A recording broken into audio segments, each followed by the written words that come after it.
newspapermen meet such interesting people. They know the lowdown, now it can be told. I'll tell you quite reliably off the record about some charming people I have known.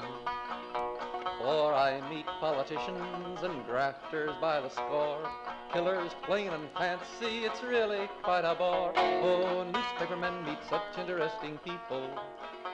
They wallow in corruption, crime and gore. Ting-a-ling-ling, city desk, full of press, extra, extra, read all about it, it's a mess, meets the test. Oh, newspapermen meet such interesting people. It's wonderful to represent the press. Now you remember Mrs. Sadie Smugger. The Media Project is a half hour of commentary and analysis with some veteran newsroom leaders talking to you about the ethical decision-making that goes on and some of the challenges to doing news these days in these arduous times. I'm Rex Smith, formerly editor of the Times-Union, here with Judy Patrick and Barbara Lombardo. Judy Patrick, formerly editor of the Daily Gazette of Schenectady. Barbara Lombardo, formerly executive editor of the Saratogian and the Record of Troy. How y'all doing? We're good. We're hanging in there. So we have a great topic today that we really need to jump right into, and I would say that has to do with artificial intelligence. And I just want to ask you two, as newsroom leaders, if you were running a newsroom today and you had the opportunity to use artificial intelligence to write some news stories, would you do it? Oh, so what I am... Just a simple yes or no. Spoken like a journalist. Sort of. Yes or no? Give me a yes or no. There are shades of gray here. Sort of, because I see the opportunity for AI to improve on a story or to create a story out of a set of facts. But a human person, a real person, is needed to make the judgment calls about whether this revision or this writing by AI is done in context, accurately, and something that you want to put your publication's name to. Okay, so Barbara Lombardo in Saratoga Springs would say yes, but what do you think, Judy? What would you be doing in Schenectady? So Judy Patrick says the emperor has no clothes here. I have said before, I do not like AI. And what is the concern here is there are degrees of using AI to help you with a headline, to help you with a caption. There are some things that people just hate to do that AI might do a good job under the supervision of people. But the concern is we will be feeding town board meeting notes into AI, and they will spit out a story that will have manufactured quotes that will be wrong. You need a reporter to really analyze and see what's true and what's not. I give you an example from your old newspaper, the Times-Union. Last week or the week before, they ran a follow-up to a press release from the Division of Homeland Security, which said they had purchased a warehouse for a detention facility in Orange County. And a lot of media organizations, as Casey Seiler, the editor, reported it, the cut-and-paste journalists in the area cut and paste it and put it out as news. Well, the Times-Union had a reporter, a person, make a call, and it wasn't true. So those are the kinds of things that you need reporters for.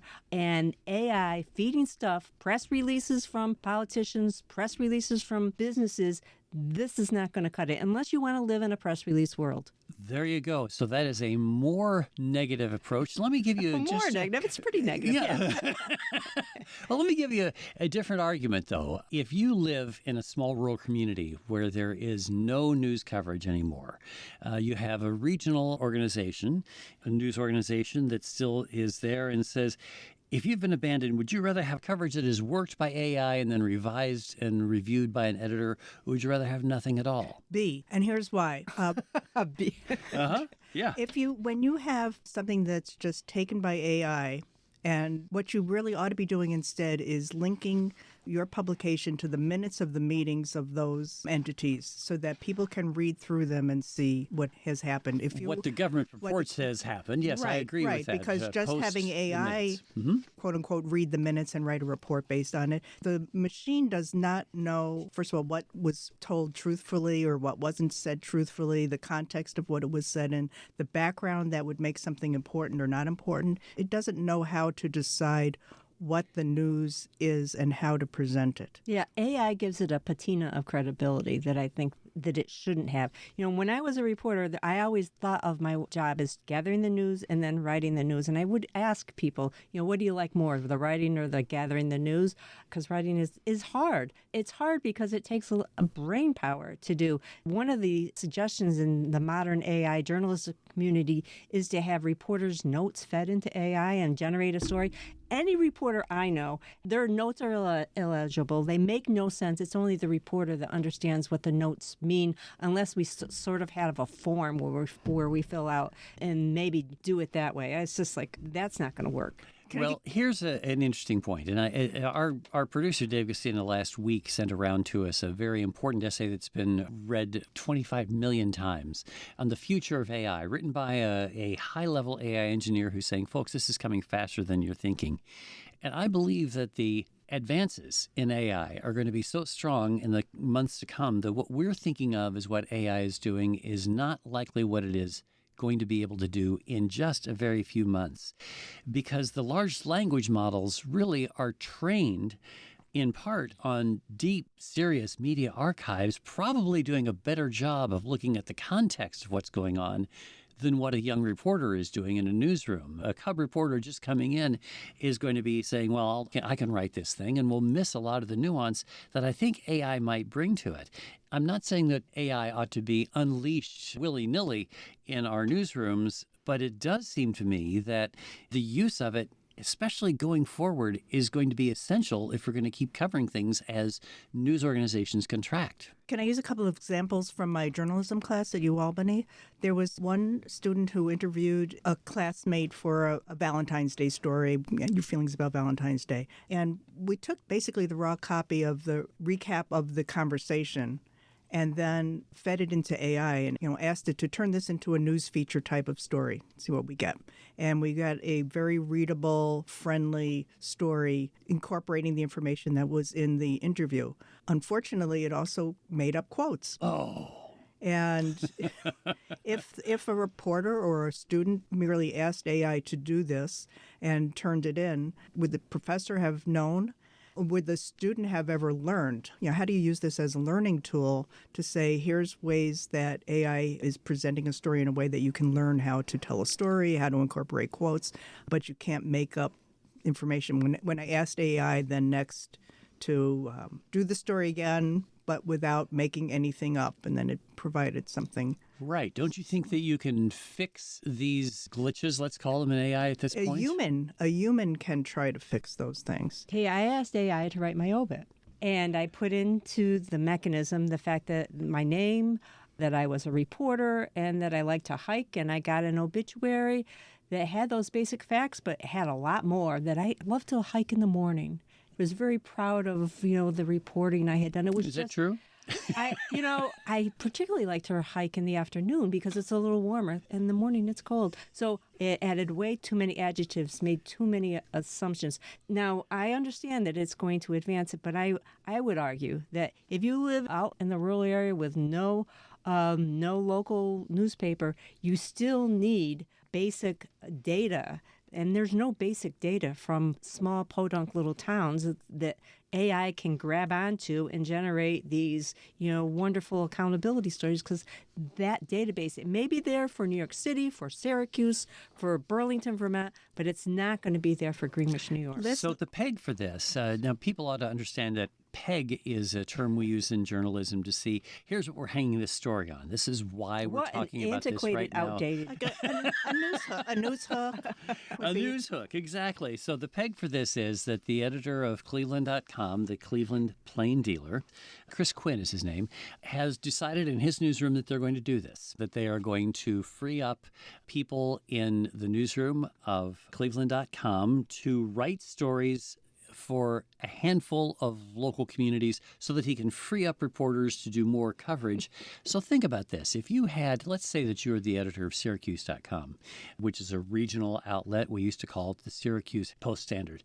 And you could then dispatch a reporter to Herkimer County, for example, on the edge of their circulation area, to cover something that wouldn't ordinarily be covered because that reporter's work covering the Syracuse City Council has now been picked up. The writing of that City Council story has now been done by AI. Wouldn't that be a good bargain? That is called stenography. It is not called news reporting. My class is going to see something that I wrote for them, which was how to use AI in your stories. And what I'm asking them to do is submit their original story, their original work first, and then if they would like to use AI to revise the story, submit that as a second submission and indicate which AI program they used. And I want to use that as a learning tool. If you just are turning something in as AI, you're turning in your own work as AI, that is a serious offense that could lead you to fail that assignment and possibly fail the whole course, because the learning objective is to know how to write a story. But apparently in the coming age, we don't need to be able to know how to write. As someone who's been around the block once or twice, I'm suspicious because what we're trying to do here is more with less, but what we're doing is lower quality with fewer people. Well, it's just trying to squeeze as much out of the business as you can. I'm sorry, I'm so excited about this. So I then fed my instructions into AI and revised this version to make it more friendly and encouraging, college professor to journalism students.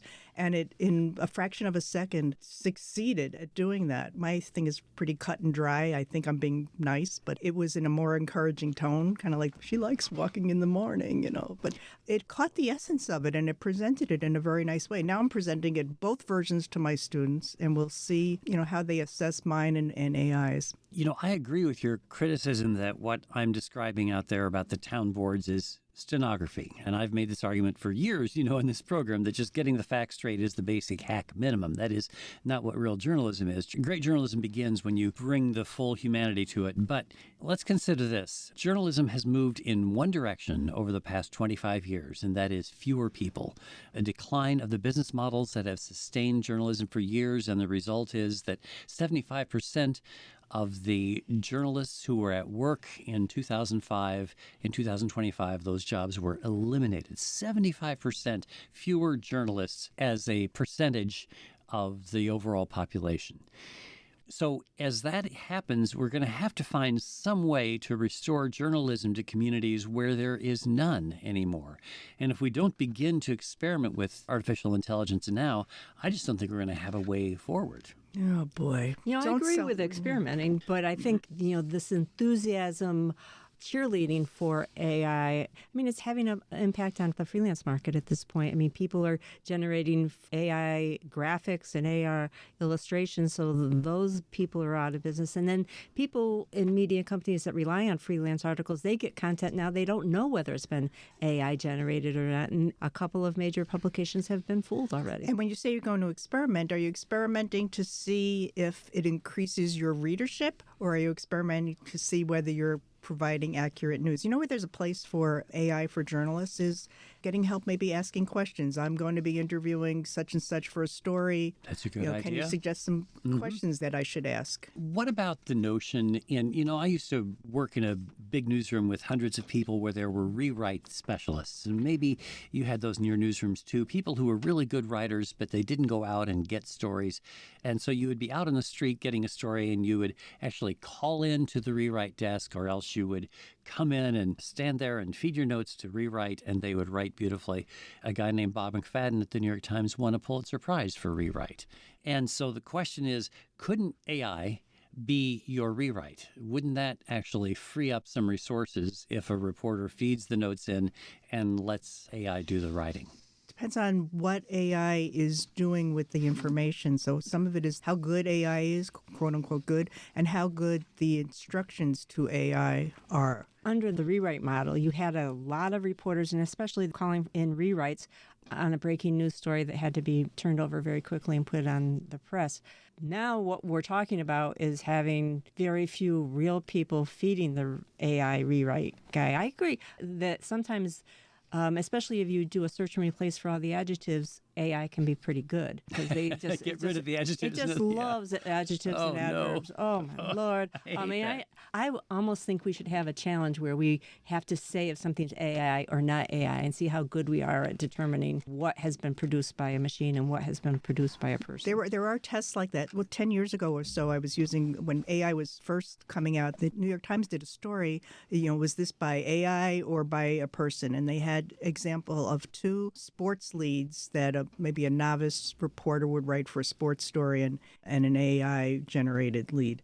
And my students consistently, like most of the people who were cited in the story, got it wrong because the AI version sounded more professional. It had phrasing in there that they would think that a reporter should write. I don't know. I think that AI generally writes like J.K. Rowling. Too many adverbs, It's just, with all due respect, she makes up good stories, but the writing just drives me crazy. And the other thing with AI, our producer David Gustine and I have talked about AI, and we're both teaching at UAlbany in the journalism program, and that if AI is used in some way, he's pointed out that there should be some kind of watermark, some sort of indication high up in the story, prominently, that this story was either created by AI or it was somehow revised by AI. There's legislation pending before the New York State Legislature that would require news organizations to label AI-generated material.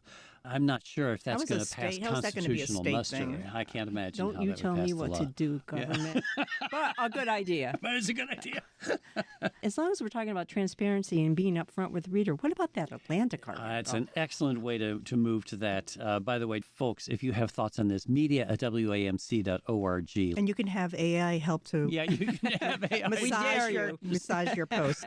All right. So the point that Judy is raising is an article written by Elizabeth Brunig in the Atlantic about a child's death from measles complications. A very moving story. And I read this as soon as it came across too, and actually, I skipped ahead to the ending as I was reading this to see, wait a minute, who is Elizabeth Brunig? I wanted to see, and it said at the ending, this is a composite, right? It's not a real story. But I think there's a real ethical question here about what the Atlantic, which is a nonprofit, terrific news organization, is doing, writing about something that isn't real. Were we duped by this? Is this ethical? A lot of people were duped by it. I mean, let's be honest, not a lot of people get to the very end of the story. Kudos to you, Rex, for doing that. Well, I skipped ahead. Oh, you skipped it. Well, it was a very long story. Yes. And as I was reading it, I was thinking, this is just sad. She's writing about the loss of her daughter. And here's for readers who don't get the Atlantic. So I'm a subscriber, and I get in my emails, like, read this story today, a top story, look at this one. And the headline is, "This is how a child dies of measles." When your family becomes a data point in an outbreak, by Elizabeth Brunig. So naturally, in with a very moving image, an adult in a child's hand, and then as you look at the first paragraph, it's written in a feature, in a narrative style. Yes. You You do this and you do that, and this happens and this happens, and I set it aside. And I was looking at it in the evening. I said, I don't want to read this just before I go to bed. And then I hadn't gotten back to it. And then I saw this brouhaha about people being mistaken, as I did, that it was so she's actually using an effective tool for telling a story, but it seems like almost intentional that they didn't let on. They wanted to move the reader without revealing. I think your point about that is true, that she used second person instead of first to conceal the fact, perhaps, that it wasn't a real story. Right, that it's a technique in writing to make a story very dramatic. And the end doesn't say it was a composite. When I looked at it, doing my homework for this taping, it said, this story is based on extensive reporting and interviews with physicians, including those who have cared directly for patients with measles. Which is a true statement, but it's like an understatement as a tagline to clarify that it's not a true story. Yeah, the author, in her defense, is saying, well, I did a lot of research for the story, and it's on the nonfiction spectrum. I didn't really think there was a nonfiction spectrum, but apparently in some writers' minds there is. What it does is it hurts the credibility of the story, and it also undermines what they were trying to accomplish with the story itself. I agree. It just feeds the conspiracy theorists who do not believe vaccines work, and it hurts the Atlantic. How different is this really from the great ethical scandal of the Washington Post in the 1980s, Jimmy's World, a series written by a reporter whose name became at least briefly famous, Janet Cook, who wrote about an 8-year-old boy who had become addicted to heroin. And she wrote so movingly about the needle being sunk into his thin arm. It was just an amazing piece, Pulitzer Prize winning feature writing. And then it turned out that it was a composite. Now, I think that she deluded her editors, right? I think that they were not aware of it. Maybe that's the difference, difference. You know how much easier it would have been for any reporter if they could just make stuff up? I mean, I could have written some great stuff. Maybe I could have. Well, we could have all won Pulitzer Prizes. Because it's hard to find someone that has all these great details. Life is messy. Life is never perfect. You're never going to get that one story that encapsulates the idea or the issue that you're trying to write about. That's why journalism is so challenging, and it's not something you can just push a button, an AI, and spit out a great measles story. And I was very curious about what kind of conversation went on in the Atlantic newsroom because, their stories are very carefully edited and, they're beautifully presented and edited. And somebody you would think would have said, this is icky because it feels as though we're misleading the reader. Maybe it would have been something as simple as putting a note at the top of the story, right? That would have been editor's note. An editor's note. It would have been the kind of thing that you ought to do ethically, even if it would detract from the potential impact of that on the reader who starts in and doesn't realize. But that's what truth-telling is about. It's messy. It's messy. Actually, I love the way, Judy, you just brought that back to AI, of course. Just press a button and get out this nice non-factual story. Media at WAMC.org. You can get to us. We can't leave the week behind that we have just seen without dealing with the controversy involving Stephen Colbert, who did an interview with the United States Senate candidate from Texas, James Tallarico, and that piece did not air on CBS.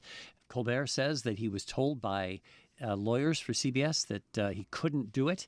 CBS says, well, we didn't tell you couldn't do it. We just told you that the legal ramifications.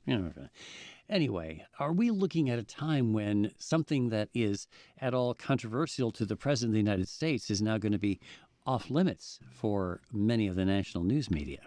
At least those who have the aspirations that CBS has, I guess, of drawing more right-wing viewers? I'm really worried about it, and I don't think I'm worried about it starting to happen. It is happening, and this is the capitulation by CBS where they are choosing not to say we're going to do what we do. And yes, maybe the lawyers are saying it could be a problem, and you express your willingness to fight it. So the management needs to fight these things. They're not fighting it, and this bodes poorly for all of us. It relates to Anderson Cooper leaving 60 Minutes. Yeah, CBS is complying in advance. And, they can word it any way they want, but when the lawyers are telling you, well, if you do this, then you're going to have to do that, it's very clear what buttons they're pushing to try to get Colbert to comply.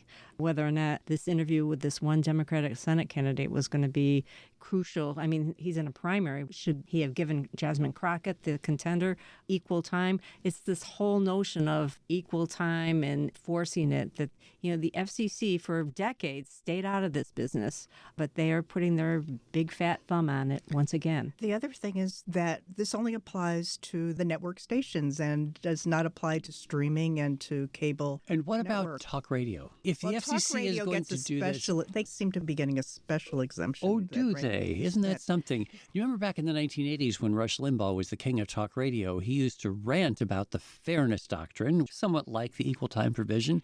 This was how government was policing the speech, and it threatened the livelihoods of talk radio.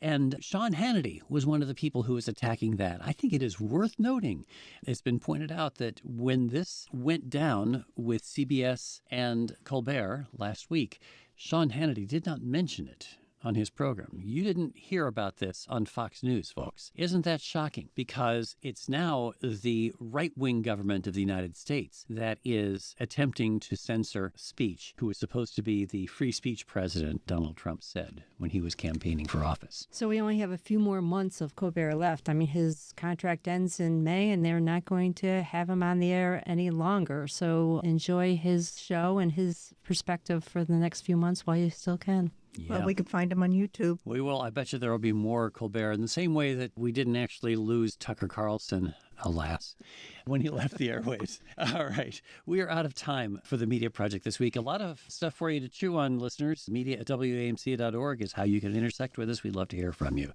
Judy Patrick and Barbara Lombardo have been here, and we are very grateful to the producer of the Media Project, David Castina. Thanks to you for joining us this week. I'm Rex Smith. Hope you'll come back again next week for the Media Project. Finally, the movies notwithstanding, they all got tired of patches on their pants. They organized a union to get a living wage. They joined with other actors upon a living stage. Now newspapermen are such interesting people. When they know they've got a people's fight to wage. Ting-a-ling-a-ling, newspaper guild, got a free new world to build. Meet the people, that's a thrill, all together fits the bill. Oh, newspapermen are such interesting people. It's wonderful to represent the guild. Now you remember Mrs. Sadie Smuggery. She wanted money to buy a new fur coat.